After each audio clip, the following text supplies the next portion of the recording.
As the Buddha wisely said, "You will not be punished for your anger. You will be punished by your anger." This teaches us that anger can harm us if we let it control our lives. So how can we achieve inner tranquility amid life's challenges? Today, we'll explore some valuable Buddhist lessons that guide us on this journey toward inner peace. Our feelings, our emotional states underlie the ground of everything that has meaning in our lives. For something to have a powerful meaning, it must possess a corresponding resonance in our hearts. If we make a mistake, and it does not cause an emotional response, then it will have no real significance to us. We can know many truths intellectually, but unless our heart responds to the truth, it will not deeply impact us. An alcoholic may know for many years that his drinking is very harmful, but he will not stop unless the harmful effects are deeply felt and taken to heart. Buddhist training is full of simple and profound teachings on what is good to do, yet our ability to change our behavior will generally not come out of just our minds, hearing and agreeing with the teaching. The real change will come when the teaching is felt in the depths of our heart. A heartfelt desire to change will motivate us to choose what we both understand and deeply feel are the right actions. It is our heartfelt experience of the pain, flowing from our destructive behavior, that will motivate us to cease from evil. One of the main reasons it is difficult to practice Buddhism is that although we practice with the desire to suffer less and feel better, the ground of practice is to wholeheartedly accept whatever feelings arise, whether they are joy or sorrow, pain or pleasure, love or hate, desire or fear. This goes against the grain of normal human behavior, where we seek only the pleasant emotions and try to avoid all the painful and difficult emotions. As long as we live, all the opposites in feelings will arise, such as pain and pleasure. The very meaning of being a sentient being is that we have feelings. Yet since Buddhism promises freedom from suffering, how can we be free from suffering and still have pain, sorrow, and fear? Buddhism points us to the truth that freedom from suffering does not mean we eliminate all the arising of our difficult feelings and emotions, but rather, we are to learn to sit beneath the feelings. The meditative mind is open to whatever feelings flow into us, and we learn that we do not need to blindly react to our strong feelings. This is the real meaning of sitting still in Buddhist practice. We can let all emotional states just flow through us.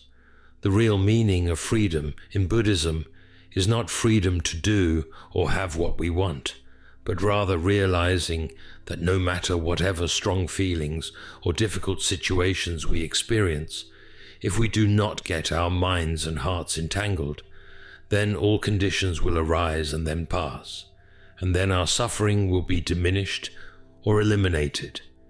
We think that pain, loss, and fear are suffering, but they are not, in themselves, suffering. It is our mistaken response to pain, loss, and fear that makes them into suffering. Pain does not need to become suffering. Suffering flows out narratives we tell ourselves when we experience pain. When someone runs a marathon, climbs Mount Everest, or undergoes extensive physical therapy, they will usually experience considerable pain and discomfort. But if they feel the pain is leading to something positive, they can embrace the pain with a positive attitude, and it will not be suffering. If when we face any difficulty, we can embrace it with gratitude as an essential part of the path leading us to finding the heart of Buddha, then we will not be suffering. On the other hand, if we face the same difficulties but make these difficulties into a sad story, we will be suffering, because then we are experiencing our life through the filter of this sad story. The Dharma gives us a different filter, a filter in which everything in our life is pointing us to our true home. This Dharma filter is in harmony with reality. And when can we see ourselves and the world? With deep spiritual insight, we can see through the appearance of suffering and find the place within our hearts that no suffering can touch. Key to spiritual life is how can we convert our minds and hearts to accept whatever we encounter, without aversion and without clinging. This is the mind and heart we cultivate in sitting meditation. But sitting meditation is really just preparation for the real practice, bringing the mind of acceptance into all of our daily life. Feelings provide us with important and vital information. Pain is often telling us to look deeper at what we are doing so that we can see what we can do to end the pain. If I have a headache, it is good for me to look at what I may be doing to cause the headache. And it is right action for me to alleviate the cause of the pain, if that is possible, without causing harm. However, that does not stand against the fact that when I have a headache, I can take some Tylenol, which may help reduce the pain. Reducing and eliminating our pain is a way of being compassionate to our bodies and minds.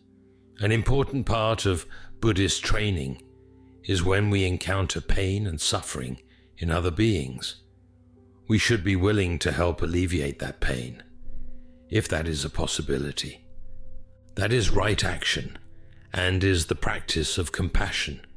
But frequently in life we will not be able to help alleviate our pain, nor can we help with the pain in others. This inability to alleviate pain does not mean that something is going wrong.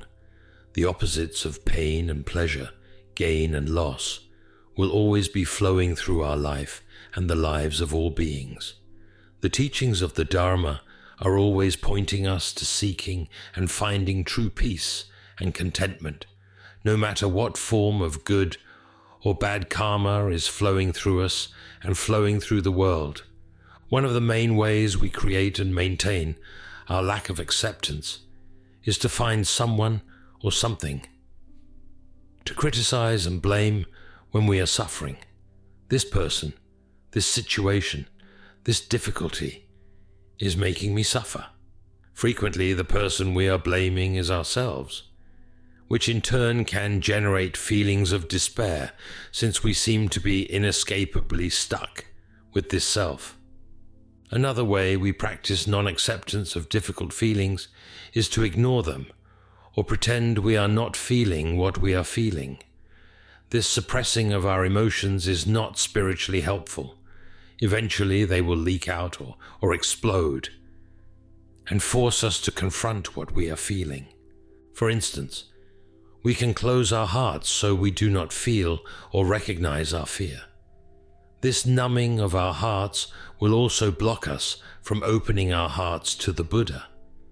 But when we are willing to fully experience our fear, not suppressing it, not wallowing in it, not judging it, our awareness of what underlies the fear can be uncovered. Sometimes, for example, if we stay with anger long enough, we'll see the fear that lies behind the anger. And underneath all this swirl of emotion, we can find that deep spiritual place in our hearts that knows that there is nothing to fear. One very difficult aspect that hinders the spiritual acceptance needed to convert very strong emotions is the fact that our strong feelings can simply overwhelm us. Think of when we were overcome with anger, deeply frightened, or traumatically hurt. The pain can sometimes be too much, and we push it away so we can still function and live a normal life.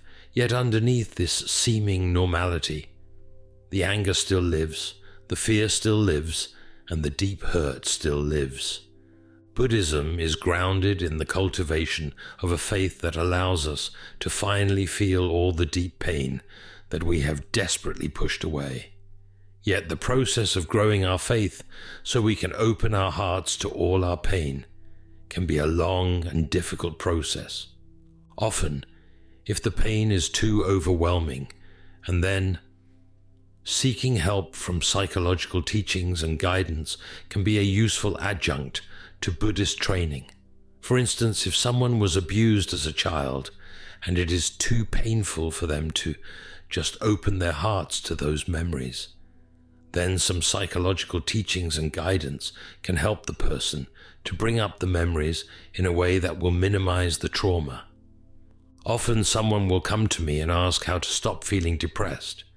The real answer is one most people do not want to hear. There is no problem in feeling depressed. Just accept the feeling and watch it arise and pass like all transitory feelings. The problem with feeling depressed is not the emotional feeling. The problem is that we will react to the uncomfortable emotion by telling ourselves a story that something is wrong. For instance, I may make a mistake which causes many people to be critical of me. I then have a choice. I can allow my mind to weave a sad or angry tale out of the situation, such as I am a mess or hopeless. Others are not being fair, or this person is awful. Or I can tell myself the Dharma, such as, I need to accept my mistakes as it is an inescapable part of human life that we all make mistakes. Or what can I learn from this difficulty? And the other person is not a real problem. Or I just need to accept this karma, this difficulty, and trust that this difficulty and all difficulties will wash away if I just keep walking the path to Buddhahood. The second noble truth is that all suffering is due to attachment, is due to desire. All our seemingly difficult feelings, such as fear, anxiety, jealousy, greed, lust, are just the arising of defilements that are flowing out of our misdirected desires. Taking this teaching to heart is the ground of Buddhist training. When I feel bad, I need to look at what I am asking for.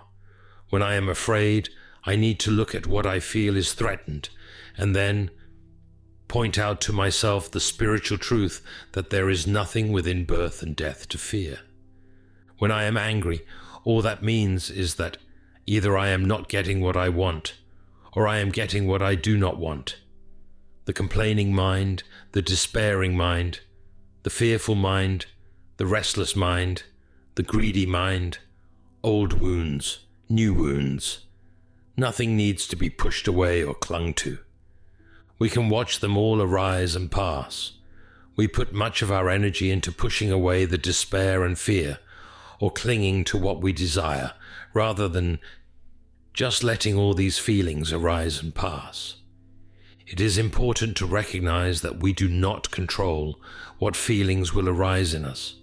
We can only control our reaction to our feelings. Buddhist training is choosing to have the right view, right thought, right speech, right action, no matter what feelings arise in us. Take gratitude as an example. It is essential to cultivate gratitude in Buddhist training, but this does not mean we always feel grateful. Rather, the training is to let go of all our selfish feelings that get in the way of a grateful heart, and to keep reminding ourselves to be grateful. The hard work of Buddhist training is when we are not grateful. We then should still try to offer gratitude for everything in our lives. When we get our selfish self out of the way, the gratitude is already there. But the difficulty lies in dragging all the parts of us that are complaining or needy or unwilling, and directing them all to offer gratitude. It is like the practice of bowing. We do not always bow with reverence and gratitude, but we still are willing to bow. This form of Buddhist training, bowing, reminds us to be grateful and reverent. The gratitude and reverence are already there within us. We just have to get our selfish desires out of the way.